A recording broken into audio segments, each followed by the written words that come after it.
We are fighting Josephs. No. There yet. Fighting Josephs. Right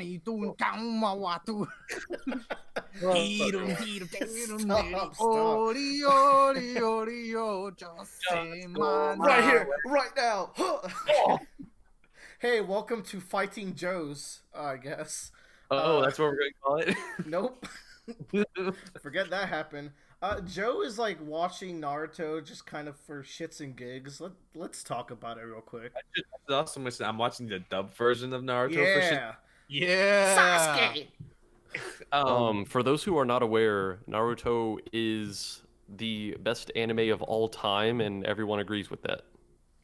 Yes. Everyone. Anyways, but to actually tell people, Naruto was formerly one of the big three Shonen Jump mangas when it first came out, along with One Piece and Bleach. It's one of the biggest biggest fandoms out there when it comes to manga. It's bigger than it definitely not necessarily now, but back in the day, Naruto destroyed One Piece in the West. One Piece still always dominated globally, but Naruto was a bigger series, I'd say, in the West. Yes. And I was a huge Naruto fan. I had the Ninja Guidebook. I had a Naruto I had a Naruto dice bag kind of thing that I carried all my pens and pencils in when I was in junior high. I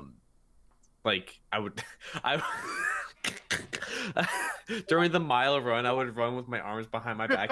Oh no. But yeah, but anyways, I exhausted all the things I had on Netflix one day, and I was just like, I'll just put on Naruto because he keeps recommending it, and I might as well just have it on the side for shits and giggles. And god damn, this shit is so early 2000, it hurts. Okay, hold on. Let me back it up one more level. Joe, how much of Naruto did you read or watch before you started this rewatch? Like when I was a kid or junior high? How far? What is the furthest you ever got in Naruto? I read all the way. I read everything. I think up until the point in Shippuden where Sai, Naruto, and Sakura are at the bridge. Okay, pretty early in Shippuden, I think. Yeah, Tyler, you know what I'm talking about, right? Of course. Yeah. So, okay, this is why I wanted to get here. I've finished Naruto. Well, I haven't read the last 10 chapters. I'll do that right after this. No, I think Tyler is easily the biggest Naruto fan here. He's reading Boruto right now. He's in there.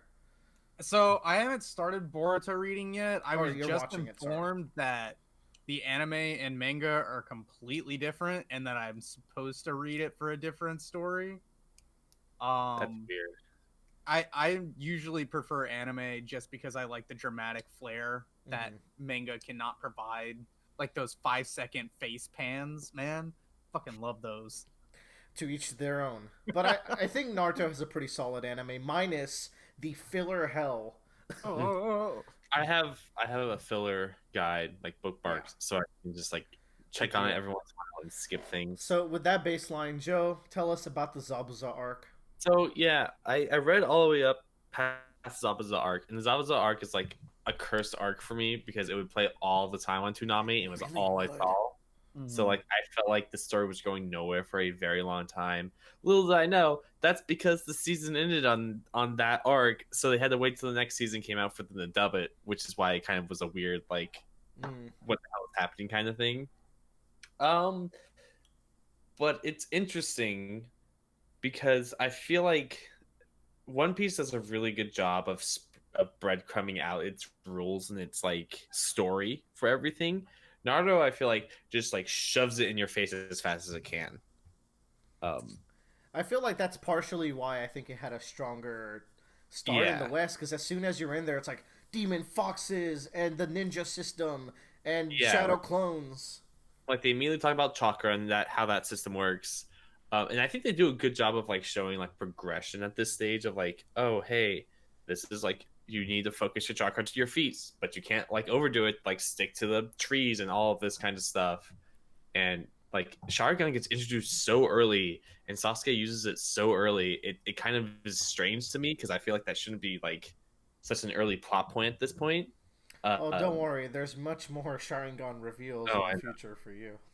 But one of the biggest, strongest things about Naruto is its character designs, like visually, and those are always just appeasing to look at. Everyone is so distinctly different. You know who everyone is as soon as they show up on screen, and like, I mean, I'm enjoying it for like 75% of it.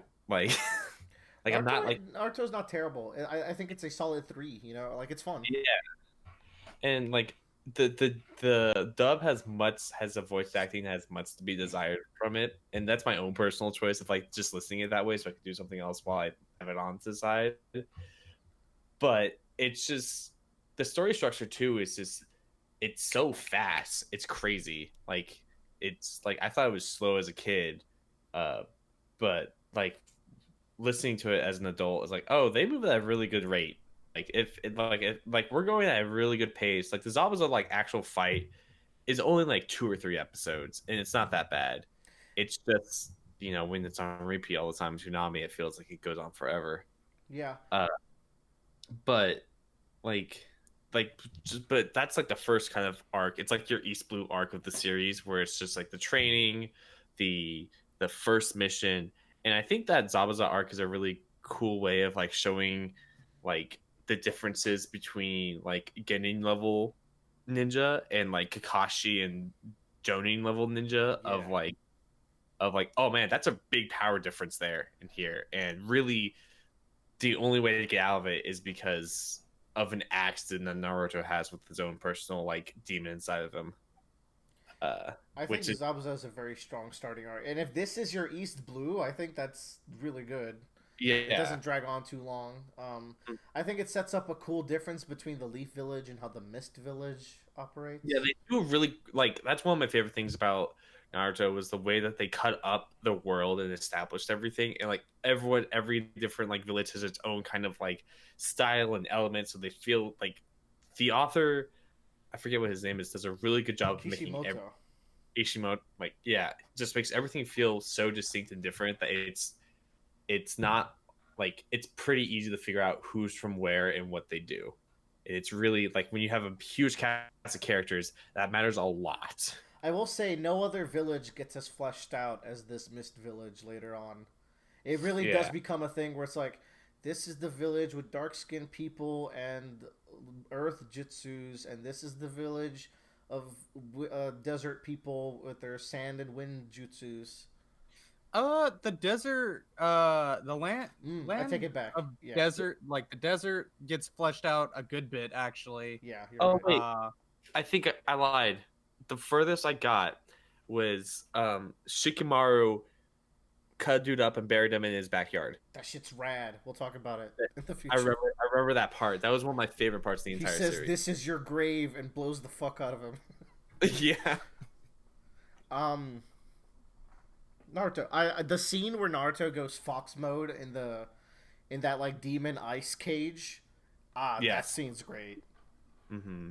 And then also that whole sequence of them in the mirror prison, and they have to figure out how they're gonna like get this guy, is a really cool. Like that whole arc does a really good job of like showing how much Sasuke and Naruto can actually do really good together if they just actually work together, and developing that like that teamwork and that friendship, and just like there's something innately between them that they can just like go off of. And that even happens earlier when they have the whole scene where he throws the demon shuriken, and it's actually Naruto following behind him, and he's able to save the other person with it. I love that move. Yeah. 10 out of 10 move. Yeah. I mean, it's a good solid like beginning. It's like I feel like it's just a lot that gets thrown at you for world building at first, and like it really like from what I remember at the very end of like not the very end, but from what I've read, like a lot of those rules that get into place kind of fall off and don't mean as much anymore. That's another thing, is there are things that people get shocked about, like, oh my god, that's amazing, but doesn't really mean anything because something surpasses that almost immediately. It has a big Dragon Ball effect in that way. There's some power spikes there. Yeah. Like the Shadow Clone Jutsu. Like the Shadow Clone Jutsu is supposed to be this forbidden jutsu that no one's supposed to know, but Kakashi can do it, and which is like, and everyone can do it. That's like even just a rank above Naruto. So you're just like, is it really that bad? Now hold on. Kakashi can only do one, and everyone else has like not necessarily shadow clone. They got like water clone. What's important about shadow clone is that they get like half your chakra. Tyler, please correct me.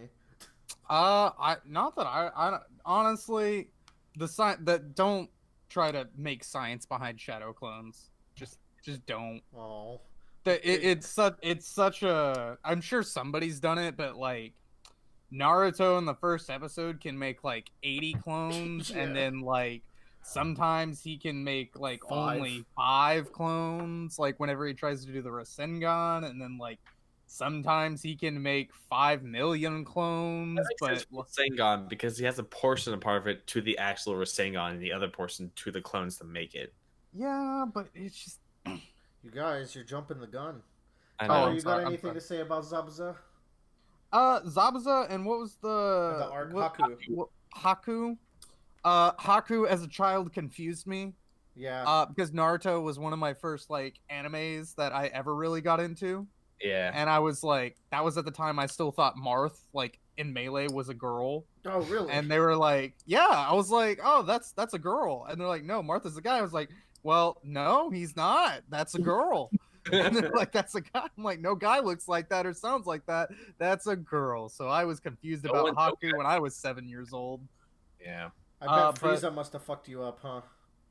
No, he was an alien. That's different. Okay, all right. That is one thing though, about Naruto is that Naruto actually acts like a 12-year-old. I appreciate that. And like he's extremely immature, he's extremely hyperactive, he's extremely loud, and he's extremely like blunt about everything. And like I remember I was watching it, I was like, God, he's fucking annoying. And then I realized like he's 12 years old. This is how a 12-year-old would actually be if he had to be a deadly ninja. Like It makes me really appreciate time skip Naruto. Yeah. About the Zabuza and Haku arc, like I understand the importance. I don't know. I feel like just because it's the first story, I really don't like the bridge building arc, the bridge builder arc. Like it holds no special place in my heart. I know a lot of people I've heard say that Zabuza is like their favorite arc in the whole thing, which I think is interesting. You know, to each their own. Yeah, It just don't nothing about it resonates with me. I think the big thing about Zabuza is that it's like the first character and villain we meet that's like extremely dark. Like it's a very, very dark turn from what we've experienced beforehand.